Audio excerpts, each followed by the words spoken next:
Hi everyone, I'm Mike Green, Public Information Officer in the Allen County Commissioner's Office, and welcome to Countyline.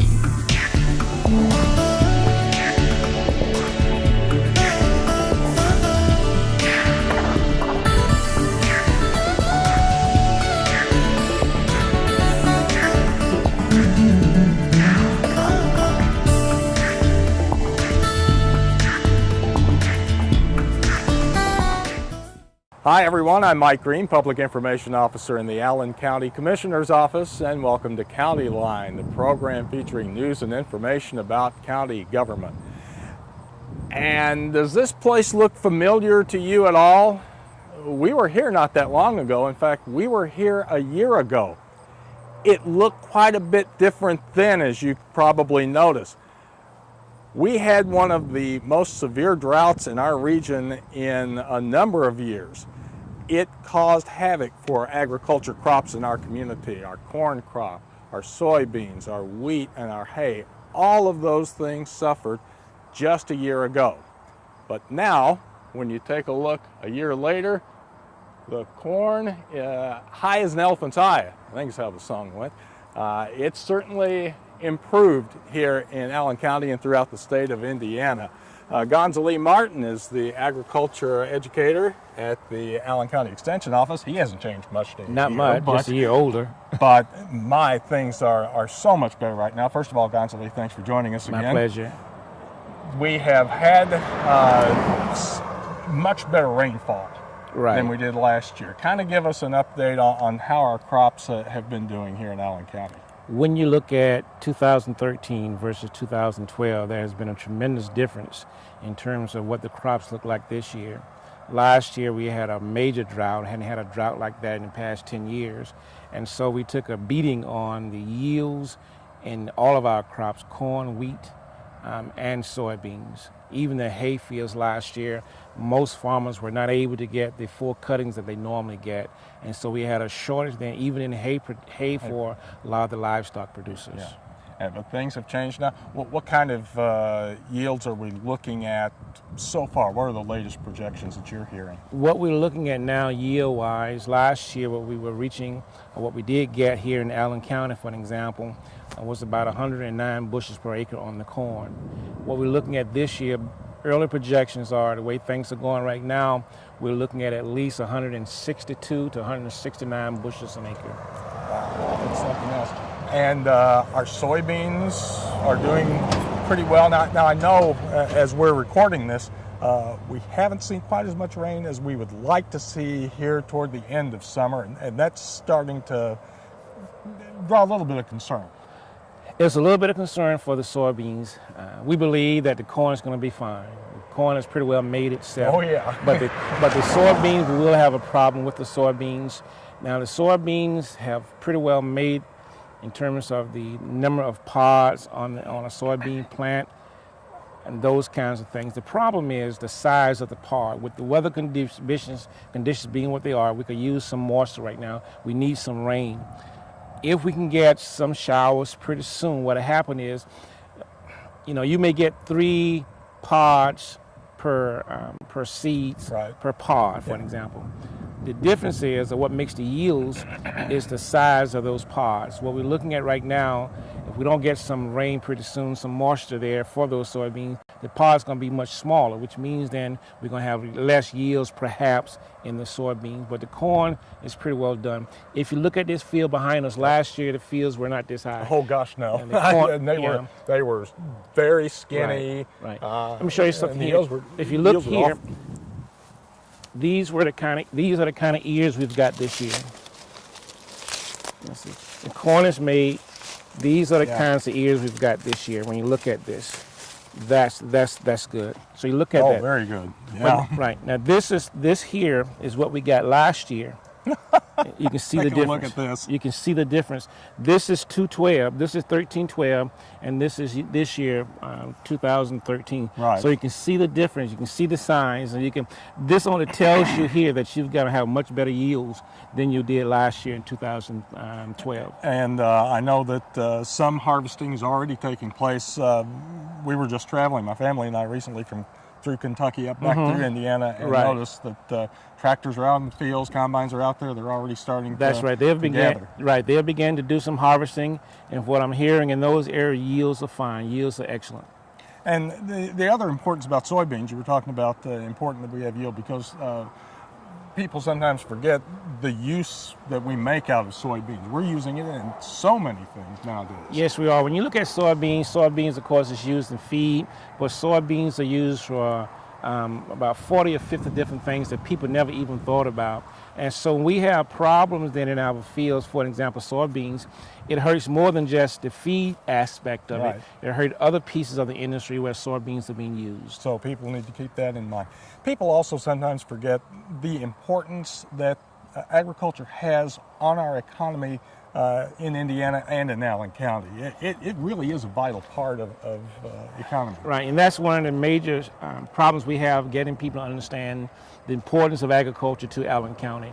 You know, I know that we are a urban county, but when you look at this full scope, look at the total picture of Allen County, it's about agriculture production, and people really need to understand that the importance of agriculture to our area.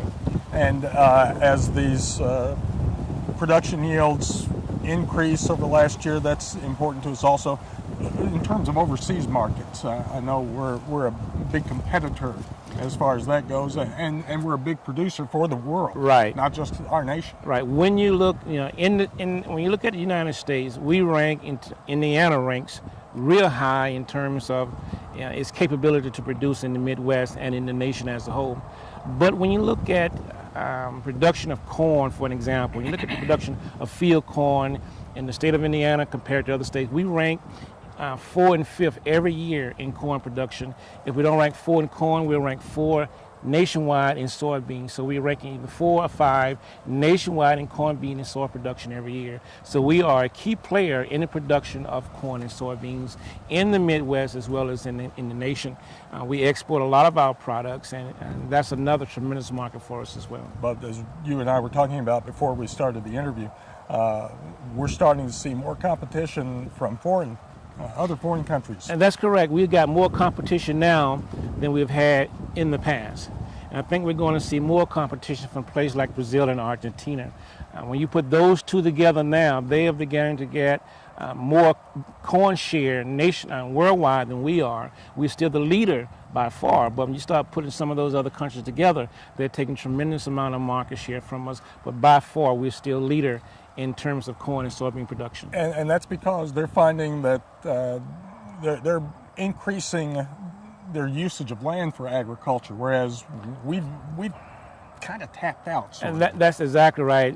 In this nation, we've tapped out in terms of we're not getting any more land. So what we do through research and those kinds of things is to figure out how a farmer can get more off of the ground that he already has. Trying to get better yields of what you've got in corn, soybean, wheat, and alfalfa, and those types of things. Where you get in some place like Argentina or some place like Brazil, they've got rainforests that they're just now putting in production. So they've got more ground, but we don't have that. We've got all we're going to get here in this nation. But that's where your office comes in to be very helpful as far as technology. That's and right. Looking at new ways of doing things to help farmers get more from their land. And that is exactly right.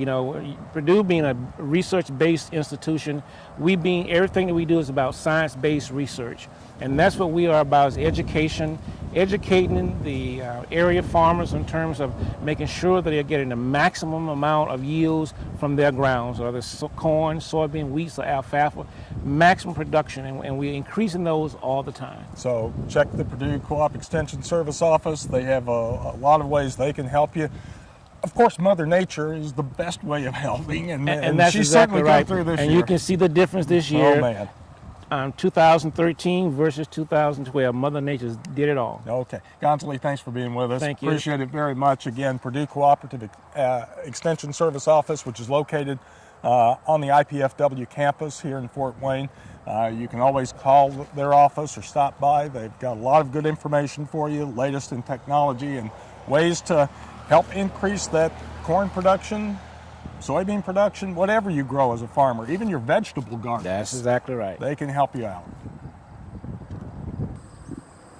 Well, welcome everyone to Countyline Driving School, and today's topic and lesson is Roundabouts 101. We've talked about the topic of roundabouts in our previous programs, but we've never really gotten fully into just how you make your way around a roundabout and what the rules are for driving through them. So we're going to talk about that today, primarily because we're going to see more of these in our community as the years go by.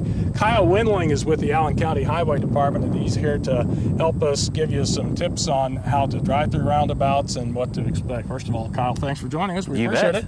Not a problem. Let's talk a little bit at the outset, for those who may not have seen some of our previous programs, the reason that we're seeing more of these roundabouts, and there are several important factors. Design-wise, what we've found, engineers have determined that statistically, accidents are less in roundabouts. And when you think about it, it makes perfect sense. When you're at a roundabout, you don't have a green light, you're not going to go really fast, so people tend to slow down. So when they slow down, they're not going to run into each other as much, and the way the roundabouts are designed, you're going to be sideswiping rather than T-boning, and that's the biggest thing. Something like in the neighborhood of 90% reduction in fatal accidents compared to regular intersections when you... Correct. Yeah, it's a big difference in fatal accidents, and even accidents in general, there's a big percentage drop in just for a signalized intersection. Okay. There's also the factor of our environment. As far as pollution is concerned, you're not having to stop at a stoplight and spew the fumes into the Very atmosphere. good point. Yeah, there's not as much starting and stopping with your cars. Ideally, if the roundabout traffic continues to move forward, so you're not waiting as long. Helps your gas mileage too, because again, perfect. Stop there just wasting gas like that. And there's also, from your department's standpoint, it's more economical for you to maintain one of these. Yes, maintenance issue alone, just without having a signal. We don't have to worry about lights going in and out, don't have to worry about power outages. That's a big one. If there's a big power outage, you don't have to have a sheriff at the intersection waiting. Okay. You're always going. And as we said at the outset, we're going to start seeing more of these. I know there are some on the drawing board, at least in the county, in the next year or two. Correct. North end of the town is getting the big focus right now. Of course, with Union Chapel behind us, this was the first one that we're doing. The DuPont and now the Auburn. Right. I'm sorry, the Union Chapel interchange at 69. Those are all roundabouts, and then our Auburn Road and Union Chapel. We're working on that right now with the 2014 completion. So that'll be coming up soon. You're going to see more of these, so it's a good idea. Start getting used to them and understand the rules.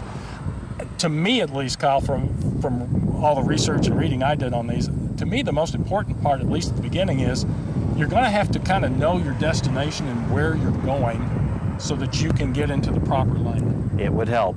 Don't rely entirely on GPS. When you look at that, it's not going to be a simple left or right. Sunday drivers are going to hate this, because you're used to going out and just going up to an intersection, stopping and thinking, oh, let's see, how do I feel? Do I want to turn left today? Do I want to go down the right? You're not going to have that opportunity, because as Kyle was talking about, the idea of the roundabout is to try to keep traffic moving as much as possible. So first thing of most importance is know your destination. Are you going to want to go to the highway on your right, your left?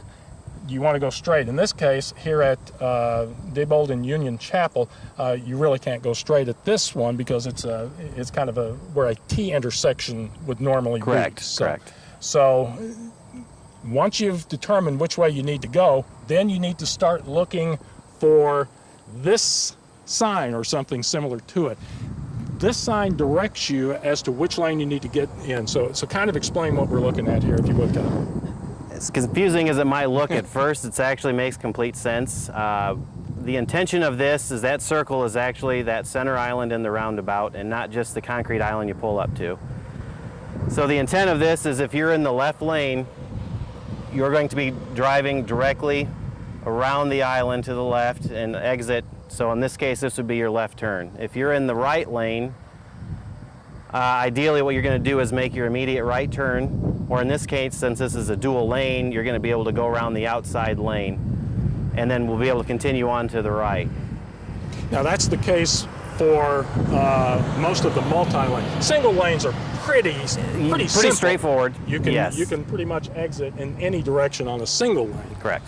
But if we were to say be able to continue on straight, if this is Union Chapel, or is this? This is Diebold, yes. Diebold. If Diebold continued on straight, more than likely you would need to be in what I call the outside lane in order to go straight or turn right.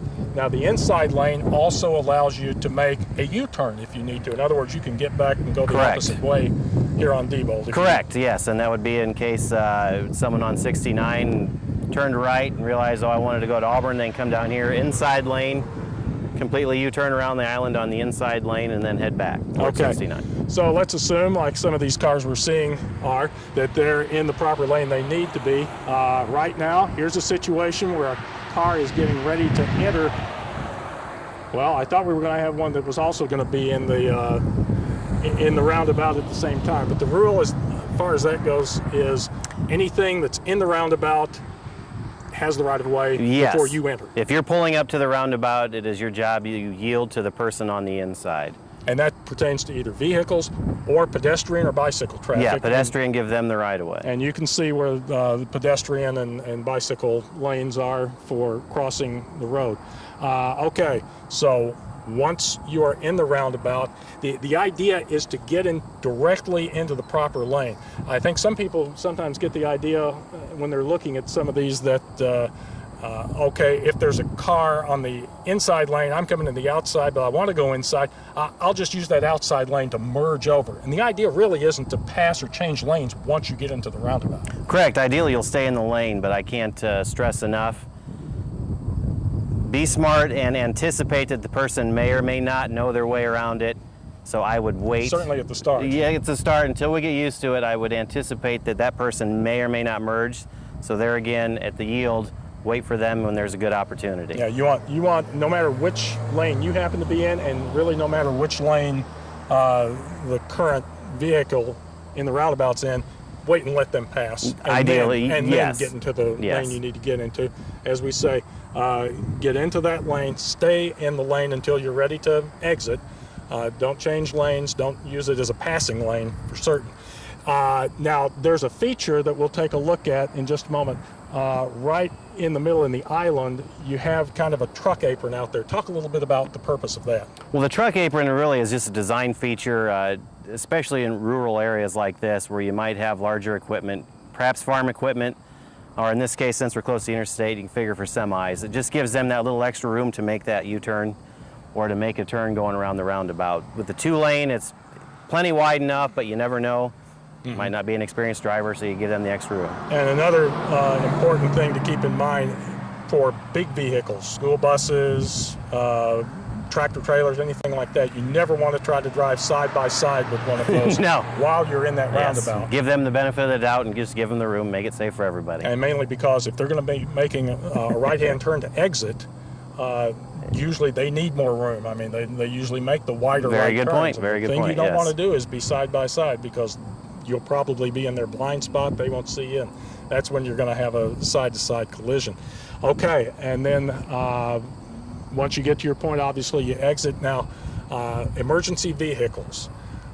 We've always been taught when you hear that light siren, you always stop and get off the side of the road. But what about if you're in the roundabout and then the emergency vehicle comes in? Ideally, what you'll be able to do in this case is get off onto the right lane and let them go through the center. Just do not park in front of one of the exit lanes. Ideally, all the roundabouts are a right turn out to get to whatever road you're supposed to get. Just give them the room. And the usual rule of thumb is get.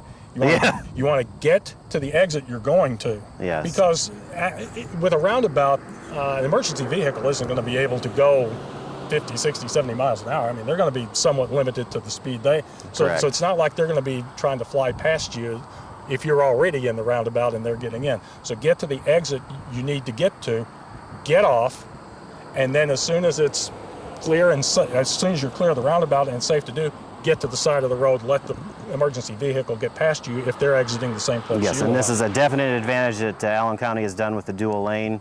Being so close to Parkview Hospital is the fact that we have 2 lanes, and that gives the extra space that you can get into it. And you ask any emergency vehicle driver, they will tell you the scariest part of their job is if they have to drive anywhere close to an intersection. They're going to slow down in the first place, sometimes even have to stop, because they can't be certain that any of that oncoming traffic is going to hear the siren or see the lights, and that's when you have your head-ons, your T-bones, even pushing some of those vehicles into other vehicles that may be stopped on the side of the road. So they see an obvious safety factor. But the main thing is, don't stop in a roundabout unless there's an accident in front of you that's blocking your lane. Correct. Or if there's a stalled vehicle or something like that. That's obviously the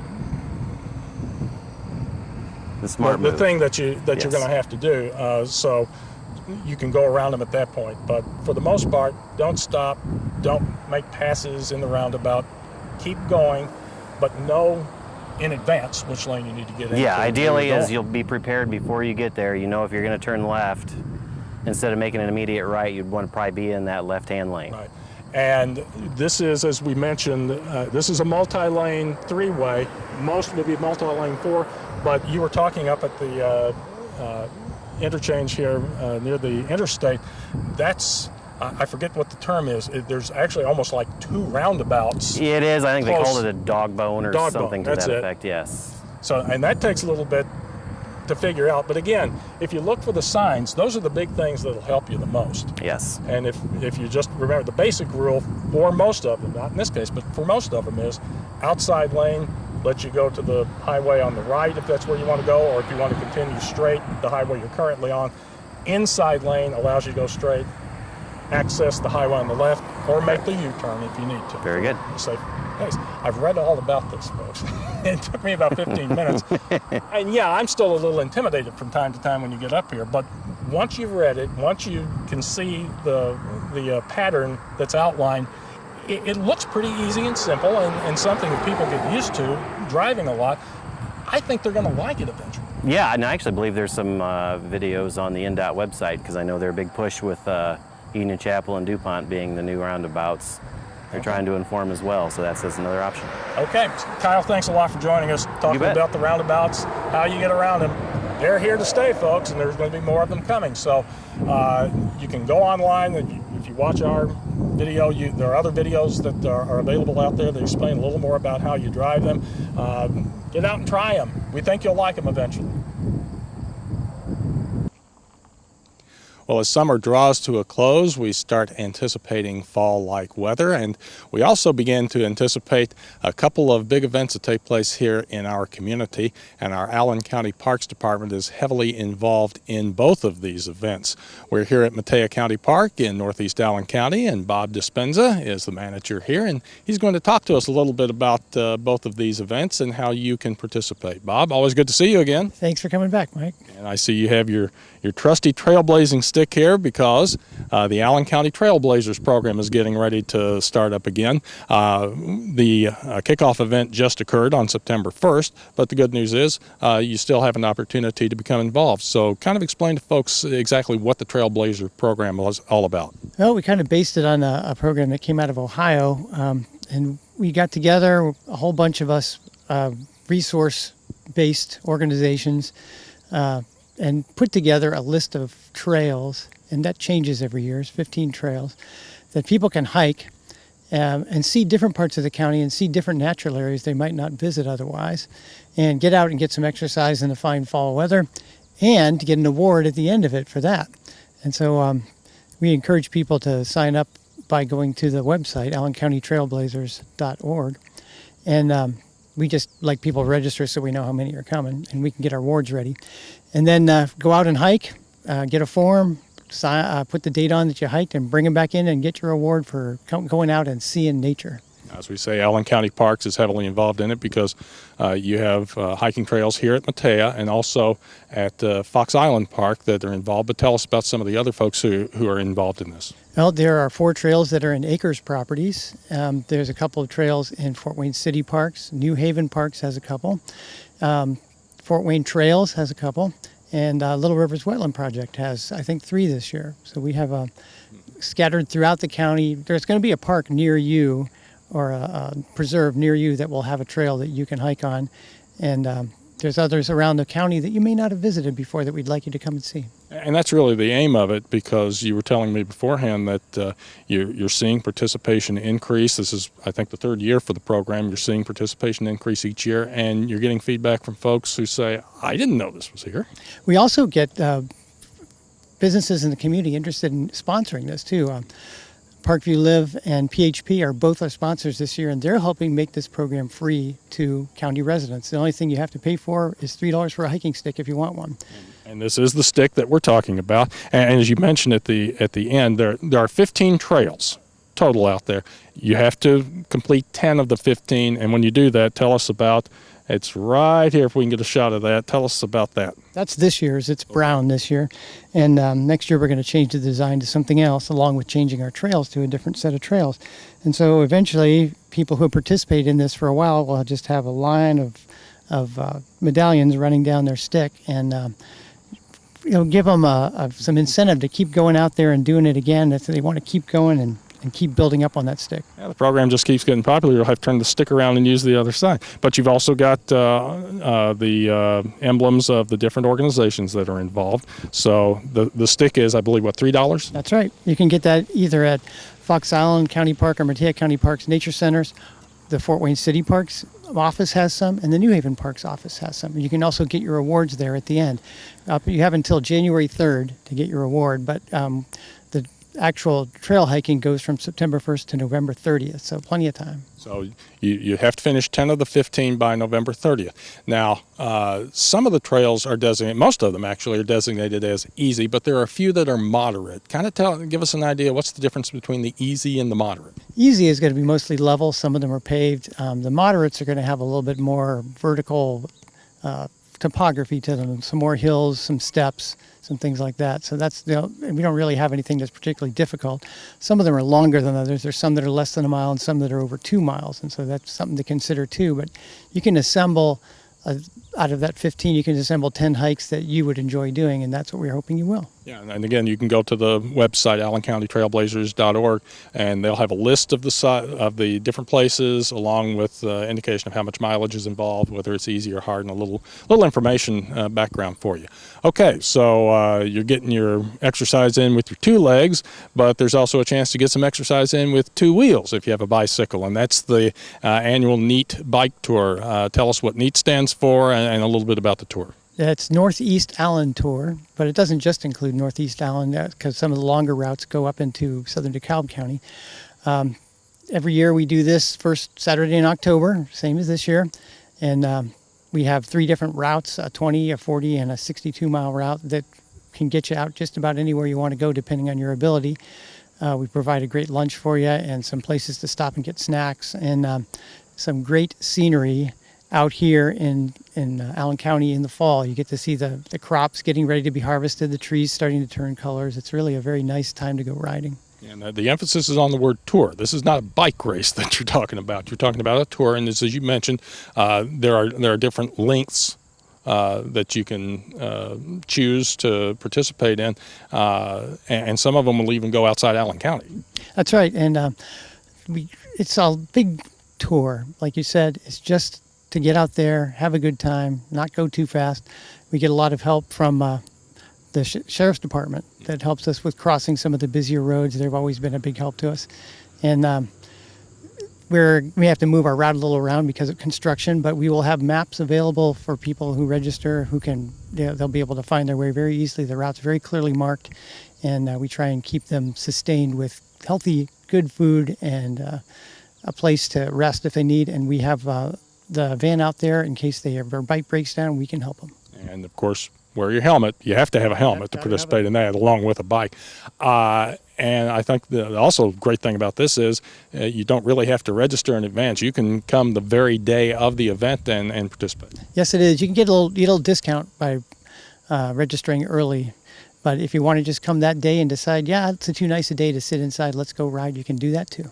Of course, it's kind of dependent on the weather, what kind of turnout you get. But you were telling me beforehand, this is the 11th year for the NEAT Bike Tour, and you're seeing participation in that grow pretty steady, or at least you're seeing some folks come back. Yes, that's a good thing. We have a lot of people who say they really like this ride, and some of them have said, well, we don't want to tell too many people because then there'll be too many people on the ride, and they like having just this isn't like the Hilly where they have 5,000 riders. We have a lot fewer than that, so it's not real crowded, and you kind of feel yourself like on your own tour, but with support.